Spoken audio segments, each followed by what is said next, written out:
When Karen knocked on my door with a $5,000 0-cent fine for illegal hunting, I just smiled. What she didn't know was that little piece of paper set off a chain of events that would leave the entire HOA in tears. They thought they controlled every inch of this neighborhood. But there's one thing they don't control: property law. And once I started digging into those so-called community trails they hike every morning, I uncovered a secret that could flip the whole game. If you've ever dreamed of teaching an HOA a lesson about private property rights, this story's for you. By the way, where are you watching from? Drop a comment. I'd love to see how strong our community really is. I never planned on becoming the neighborhood villain. 2 years ago, when I moved to Green Valley Estates, I was simply looking for peace and quiet.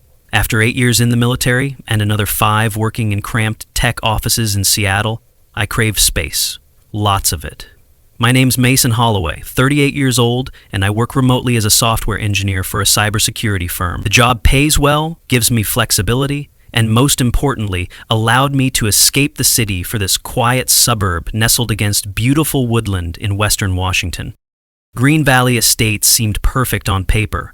Modern homes on spacious lots, backed by miles of forest, and just remote enough to feel peaceful without being isolated. The HOA fees were steep, $450 quarterly, but the listing agent assured me it was worth it for the immaculately maintained community spaces and award-winning landscaping. What she conveniently failed to mention was that the Green Valley Estates Association was run by Evelyn Richardson, quite possibly the most controlling 38-year-old to ever wield a rule book.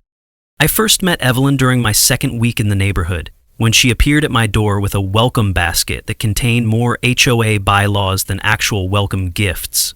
"We're so delighted to have new blood in Green Valley," she said, with a smile that didn't quite reach her eyes. "I'm sure you'll love our community once you understand how we operate." That should have been my first warning. Evelyn, with her perfect bob haircut and designer casual wear, was a senior manager at a prestigious law firm and had been the HOA president for 5 years running. Unopposed elections, I would later learn, because no one dared challenge her. The first few months, I kept to myself. I paid my dues on time, maintained my lawn according to regulation, and avoided the monthly HOA meetings that, from what I gathered from my neighbor Sarah Johnson, were more like Evelyn's personal court sessions than actual community discussions. Sarah was one of the few genuinely friendly faces in the neighborhood. A 35-year-old elementary school teacher who lived 2 doors down and occasionally brought over homemade cookies just to be nice. "Don't let Evelyn get to you," she'd advised me early on. "She means well, sometimes. She just believes her way is the only way." I might have continued flying under Evelyn's radar indefinitely if it weren't for my weekend hobby. Growing up in rural Montana, I'd been taught to hunt by my grandfather since I was old enough to hold a rifle. It wasn't just recreation, it was tradition, a connection to a simpler way of life, and honestly, I enjoyed the quiet focus it required. One weekend in October, I discovered a large tract of wooded land adjoining our community, about 80 acres of pristine forest with a stream running through it. I spent a Saturday exploring it, and it looked perfect for deer hunting season, which was approaching. Curious about ownership, I did some research at the county records office. The land belonged to an 83-year-old man named Frank Williams, who had moved to Florida years ago, but still maintained ownership. I managed to find his contact information and sent him an email, explaining that I was interested in hunting on his property and would respect the land. To my surprise, he replied the next day. "Son, I've owned that land for 50 years, he wrote. "My family used to farm the clearings. Haven't been back there in almost a decade since my arthritis got bad.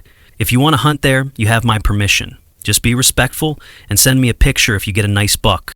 What I didn't realize at the time was that for years, Evelyn and several other HOA members had been using Frank's land for their morning hiking routine. They'd created unofficial trails, placed little benches at scenic spots, and even installed bird feeders, all without the actual owner's knowledge or permission.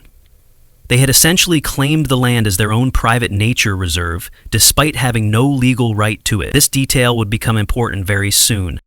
On a crisp November morning, I headed out before dawn with my rifle and hunting gear. I positioned myself in a clearing that Frank had mentioned was a good spot, waiting patiently as the sun rose. Around 9 in the morning, luck was with me. A healthy 8-point buck appeared at the edge of the clearing. I took the shot cleanly, and the deer went down instantly. As I approached to field dress it, I heard voices coming down one of the trails. Through the trees emerged Evelyn, leading a group of 5 women in expensive athleisure wear, all carrying water bottles and chatting about neighborhood gossip. The moment Evelyn spotted me kneeling beside the deer, her face transformed with horror. "What in God's name are you doing?" she shrieked, fumbling for her phone. "This is a protected area. Who gave you permission to murder animals here?" Before I could explain, she was snapping photos and threatening to call the authorities. "This is absolutely barbaric," she announced to her wide-eyed companions, and completely against Green Valley's commitment to environmental stewardship.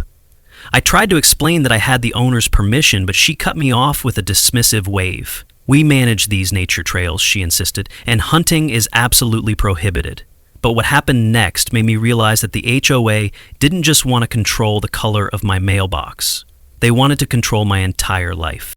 3 days after my encounter with Evelyn in the woods, I found an official-looking envelope stuck to my front door. Inside was a notice of violation from the Green Valley Estates Association, citing me for cruel hunting activities causing community disturbance, and demanding a fine of $5,000, to be paid within 30 days.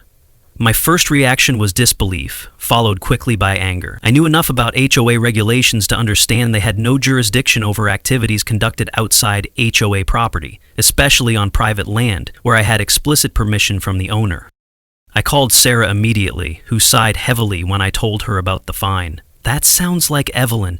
She's been talking about this at the school where I teach, making you sound like some kind of serial killer. Several parents are worried there's a dangerous element in the neighborhood now."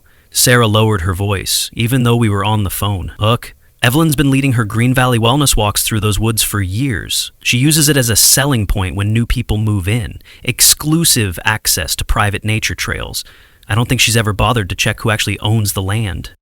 The next HOA meeting was scheduled for the following evening, and I decided to attend and challenge the fine. When I arrived at the community center, the small meeting room was unusually full. Evelyn sat at the head of the table, flanked by Marcus Bennett, the 42-year-old vice president who worked for the local government and functioned primarily as Evelyn's yes man. Richard Cooper, the 55-year-old HOA treasurer, sat to her right, looking uncomfortable. I recognized several other neighbors, including Jessica Parker, a 40-year-old woman known for reporting even the most minor HOA violations with zealous enthusiasm. "Ah, Mr. Holloway has decided to join us," Evelyn announced as I took a seat near the back. "Perhaps you'd like to explain to the community why you feel it's appropriate to engage in violent activities in our neighborhood nature preserve?" The way she framed the question made it clear this was a public shaming, not a discussion. I stood up, holding a folder of documentation I'd prepared. "I'd be happy to clarify a few things," I said calmly. "First, I was hunting legally with a valid permit on private property with the owner's explicit written permission. Second, the land in question is not HOA property, nor is it a neighborhood nature preserve. It's privately owned by a man named Frank Williams who lives in Florida." I placed copies of my hunting license and Frank's email on the table. Furthermore, the HOA has no jurisdiction to issue fines for activities conducted outside HOA boundaries. I've reviewed our bylaws thoroughly, and there's nothing that gives the association this authority. The room grew uncomfortably quiet. Richard Cooper picked up the documents, studying them with a frown. "He seems to have a point about jurisdiction, Evelyn," he said cautiously. "If this occurred outside our property lines..." Evelyn cut him off sharply. "That's where you're mistaken, Mason. Those trails have been part of our community resources for over a decade. We've maintained them, improved them, and our residents have enjoyed them as part of their Green Valley experience. Whether some absentee owner is technically on a deed is irrelevant after so many years of established use." Marcus nodded vigorously in agreement, adding, "Plus, the presence of firearms so close to our homes represents a serious safety concern for all residents, especially children." The debate grew heated, with several residents voicing concerns about safety and property values, clearly parroting talking points they'd heard from Evelyn before the meeting. Jessica Parker stood up and dramatically declared, "I moved here because it was peaceful and safe. Now I'm afraid to let my children play in our yard knowing there are armed men prowling the woods." I tried to interject that hunting season was limited and that I always followed strict safety protocols, but the narrative had already been established. Eventually, Evelyn called Officer Mike Davis, a 45-year-old local police officer who happened to live in the community. When he arrived, he reviewed my hunting license and confirmed that I had been acting within the law. As far as hunting regulations go, He's in compliance, Officer Davis explained, and if he has permission from the landowner, there's no trespassing.